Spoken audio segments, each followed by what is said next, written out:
नमस्कार जय जगन्नाथ सांग मैंने आज तुम छुटिया भिडियोटा आपको देखते मुझे आज बनाऊँगी ओहा तरकारी। ओहा तरकारी कौन कौन पड़ो आपण मैंने भल जानते और कौन हम आरे कौन हम पूरा सहज उपाय टे प्याज को गोटे थर ग्राइंडर बुले ताकू बाटुची देखते सागे को नहीं टमाटो लौंग गोलमरीच गुजराती अलैच टमाटो तो कहली प्लस रसुण आगे अदा नहीं कंचा लंका गोटा छड़ा हम ये देखो कंचा लंका गोटे छाड़ी तेजपत्र भी पड़ो ठीक अच्छे पूरा सहज उपाय में बताऊँगी ओहा तरकारी।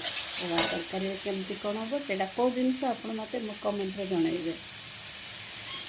ओहा तरकारी कौन मसलाटा पूरा बाटिक पकई देती टमाटो और गरम मसला जहाँ देखी धनिया पाउडर अधिक देवे आके हलदी देवे हलदी पकईली गोटे चामच नाली लंका गुंड देली ठीक अच्छे आके जीरा पाउडर ये देखो टे जीरा पाउडर देली आउ स्वाद अनुसार लुण पकाउची।